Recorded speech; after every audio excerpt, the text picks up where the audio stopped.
하나님의 능력과 지혜라는 제목으로 또 오늘 우리에게 주시는 하나님 말씀의 은혜를 나누고자 합니다. 지난 시간에 바울은 그 교회 내부에 분열과 분쟁의 문제를 가지고 있는 그 고린도 교회에 편지를 쓰면서 모두가 같은 말, 같은 마음, 그리고 같은 뜻을 품어서 온전히 합하라고 권면하였습니다.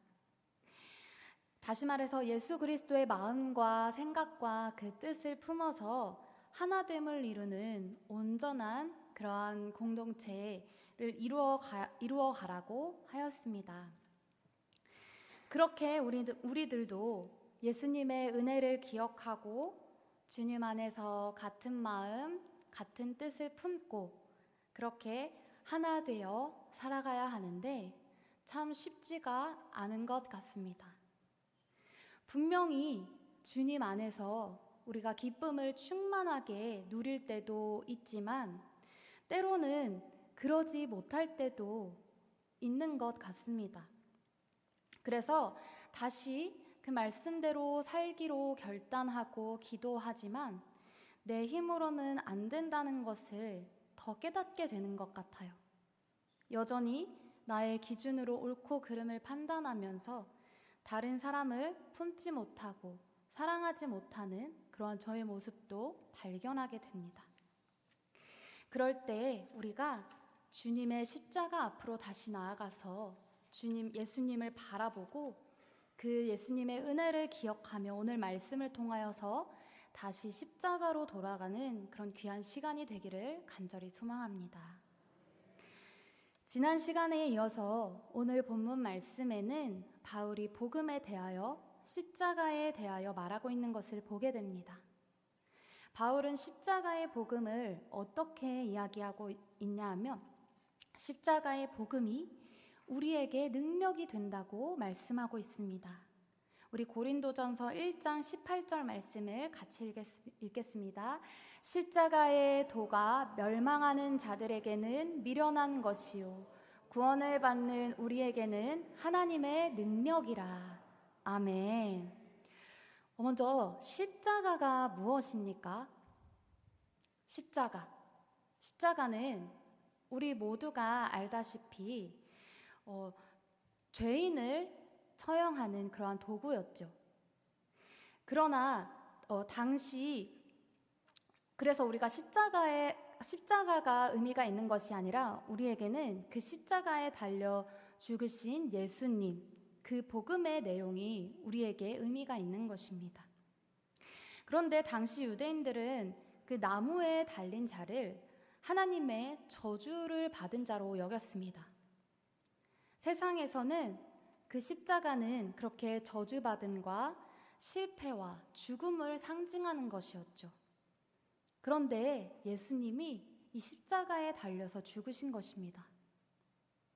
그러니 멸망하는 자들에게는 이 십자가가 참 미련해 보였습니다.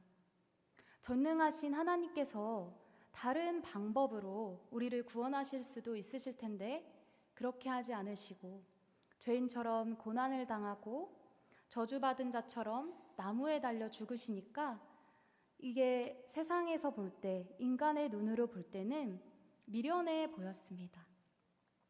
그러나 이 십자가의 도는 다른 어떤 것으로도 대신할 수 없는 것이었습니다.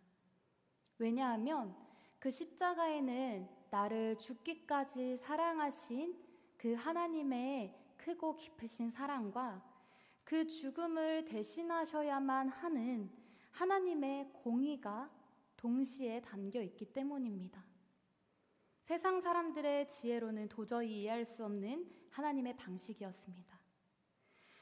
그러나 구원받은 성도들에게 십자가는 예수 그리스도의 사랑을 보여주는 것이고 하나님께서는 그 십자가를 통하여서 우리를 구원하시려는 그 하나님의 계획과 뜻을 온전히 이루셨는 줄을 믿으시기를 바랍니다. 예수님이 내 죄를 대신해서 십자가에 달려 죽으셨기 때문에 내 죄의 값을 대신 치러 주셨기 때문에 죄로 인해서 영원히 죽을 수밖에 없던 우리가 그 죄 사함을 받고 용서받고 구원함을 받았습니다. 그러므로 이 십자가의 복음에는 우리를 구원하시는 하나님의 능력이 담겨 있는 것이고, 우리는 이 능력을 믿고 이 십자가의 하나님의 능력 안에 살아가는 자들인 줄로 믿습니다. 그렇다면 우리가 십자가의 복음으로 살아간다는 것은 무엇이며, 이 십자가의 능력이 우리의 삶에 어떻게 나타나야 할까요? 먼저 예수님의 그 십자가는 죄인을 위한 십자가라는 것을 먼저 기억해야 할 것입니다.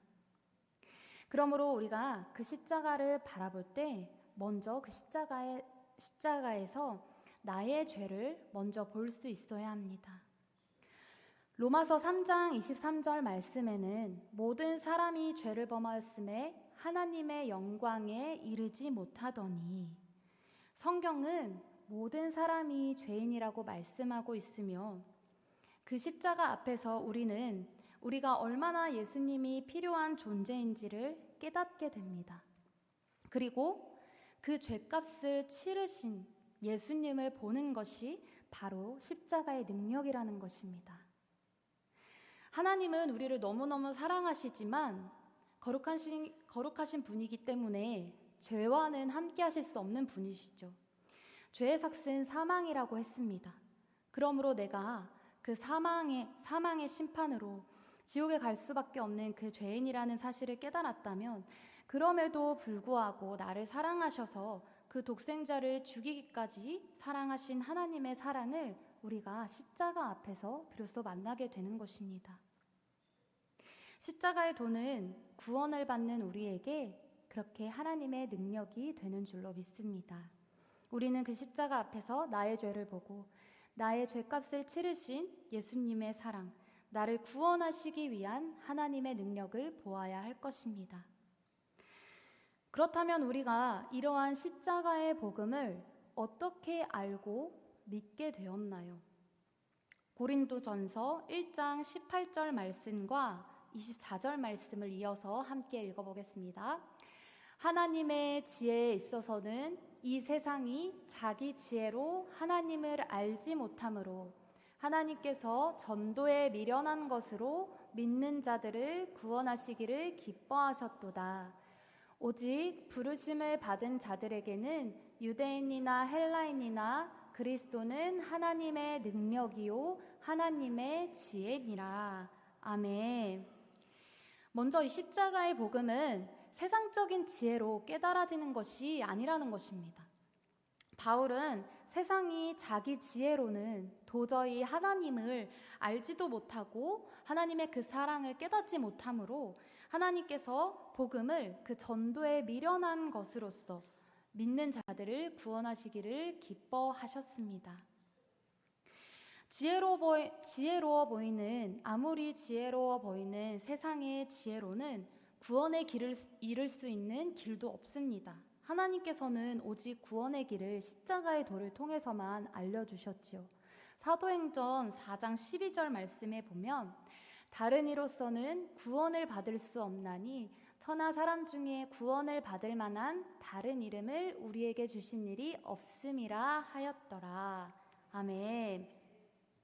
세상이 자신의 지혜로는 하나님을 알지 못하는 반면에 오직 부르심을 입은 자들에게는 이 세상이 미련하게 여기는 그 그리스도의 십자가에 대한 그 믿음으로 말미암아 하나님을 우리가 알게 되고 구원받게 된다는 것을 바울은 분명히 말씀하고 있습니다. 그러므로 하나님의 지혜는 세상의 지혜와는 전혀 다르며 십자가 복음이야말로 오직 하나님의 능력을 드러내는 그 진리라고 계속해서 선포하고 있는 것입니다. 이 고린도 교회는 당시 헬라 문화의 그 중심지에서 지혜나 웅변 그리고 논리와 수사가 유행하고 있었고, 복음과 십자가는 그러한 사람들에게는 정말로 미련한 것처럼 보였습니다. 그래서 고린도전서 1장 22절 23절에는 이렇게 말씀하고 있죠. 같이 읽겠습니다. 유대인은 표적을 구하고 헬라인은 지혜를 찾으나 우리는 십자가에 못 박힌 그리스도를 전하니 유대인에게는 거리끼는 것이요 이방인에게는 미련한 것이로되. 아멘. 당시 유대인들에게는 눈에 보이는 그러한 증거, 확실한 표적이 중요했습니다. 당시 예수님께서는 실제로 수많은 기적과 표적을 행하시며 보여주셨죠. 그래서 많은 유대인들이 예수님께서 행하신 그런 기적과 표적과 이적들을 보기 위해서 몰려들었습니다. 그러나 그들은 아무리 그 많은 표적과 또 그 기적들을 경험했지만 결국에는 어떻게 되었나요? 예수 그리스도를 믿지 않았습니다. 하물며 십자가 사건은 더더욱 믿고 싶지 않았던 것이죠. 왜냐하면 자신들이 기다리던 메시아는 그 로마의 압제에서 자신들을 해방시켜줄 영광스러운 그 승리와 위엄을 갖춘 왕의 모습이었기 때문입니다. 그런데 예수님께서 그 저주의 상징인 십자가에 못 박혀 돌아가시자 더 이상 예수님을 자신들이 기다리던 그 메시아로 여기기를 꺼려했던 것입니다.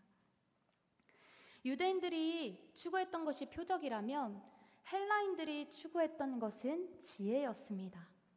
사람들은, 지금도 많은 사람들이 내가 합리적이고 논리적으로 이해가 되어야 믿고 그렇게 하나님을 이해하려고 합니다. 그렇게 지성과 지혜를 추구했던 헬라인들에게 있어서는 범죄자들이 정말 처해지는 그 십자가형으로 죽은 예수 그리스도를 자신들의 구원자로 받아들인다는 것이 논리적으로 맞지 않는 것이었습니다. 그리고 십자가에 달리신 그 예수 그리스도가 세상의 눈으로 볼 때 참으로 어리석게만 보였던 것이죠. 유대인의 눈에는 부끄럽고 거리낌이 되는 그러한 일이었고, 헬라인의 지혜로 볼 때는 어리석어 보이는 것이었습니다. 하지만 하나님의 부르심을 입은 자들에게는 유대인이나 헬라인이나 이 십자가야말로 그들에게는 그 십자가가 하나님의 참 지혜이고 구원의 능력이 되는 줄 믿으시기를 바랍니다. 세상에서는 실패한 것처럼 저주받은 것처럼 보였지만 결국에는 예수님께서 그 십자가에서 죽음을 이기시고 승리하신 줄을 믿으시기를 바랍니다. 그러므로 하나님은 인간의 지혜를 뛰어넘어서 그 인간의 지혜를 뛰어넘는 방식으로 일하십니다. 하나님의 지혜인 십자가의 도를 믿지 않는 자들에게는 그것이 비록 미련한 것으로 보일지라도 그것에는 우리의 생명을 구원하는 능력이 있었습니다. 그러나 사람의 지혜는 그것이 아무리 놀라워 보일지라도 구원에 이르지 못하게 한다는 것을 우리는 깨닫게 됩니다. 그러므로 우리는 이 세상에 살아가면서 이 세상의 지혜를 의지하고 세상의 힘을 붙들면서 살아가는 것이 아니라 십자가를 바라보고 십자가를 지고 나아가는 그러한 저와 여러분의 믿음의 삶이 되기를 간절히 소망합니다. 마지막으로 고린도전서 1장 25절 말씀을 함께 읽겠습니다. 하나님의 어리석음이 사람보다 지혜롭고 하나님의 약하심이 사람보다 강하니라. 아멘. 이 말씀으로 볼 때 하나님이 정말로 약하시거나 하나님에게 어리석음이 있다는 그러한 말씀이 아닌 것을 잘 아시죠? 사람이 지혜롭다 여기는 그것보다 하나님이 더 지혜롭고 하나님의 약하심이 사람의 그 어떤 강하다는 강함보다 더 강하다. 그런즉 십자가의 복음이 그 어떤 사람들의 지혜보다, 십자가의 복음이 그 어떤 사람들의 강함보다 더 뛰어나다는 것을 오늘 우리에게 말씀해주고 있습니다.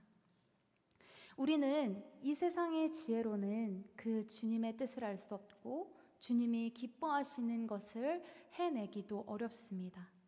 그러나 사람의 생각보다 훨씬 더 높고 깊으신 그 하나님의 생각, 사람의 길보다 하나님의 그 길을 가야 하는 것이 또한 우리의 믿음의 그 길인 줄 믿습니다.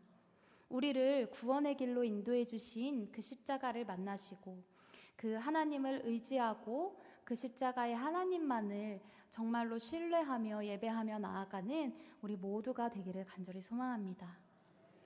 말씀을 마무리하겠습니다.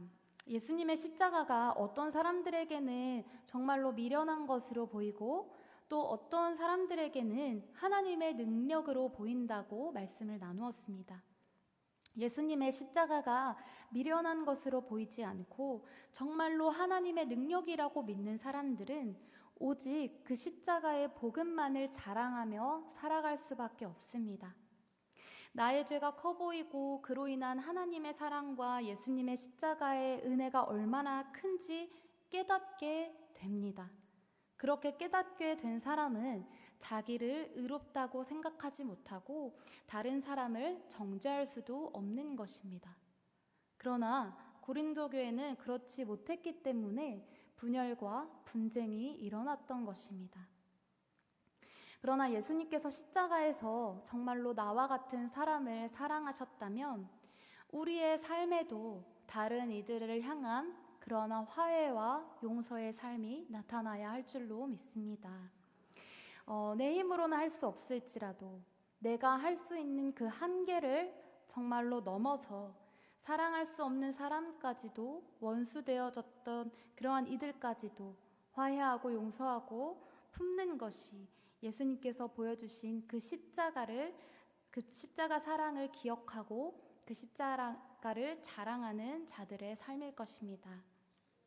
우리의 삶이 예수님의 그 십자가 사랑과 그 은혜를 기억하면 우리도 예수님처럼 살아갈 수 있습니다. 우리가 그러기 위하여서 날마다 그 십자가 앞에 나아가고 그 주님을 바라보기를 간절히 소망합니다. 십자가를 바라보지 않고 그 세상의 지혜와 능력을 붙들고 살아가지 않게 하시고 우리의 삶이 그 십자가의 그 복음의 능력으로 변화되어서 그 하나님의 능력과 지혜로 살아가는 우리 천안 대성교회가 되기를 간절히 소망합니다. 아멘. 이 시간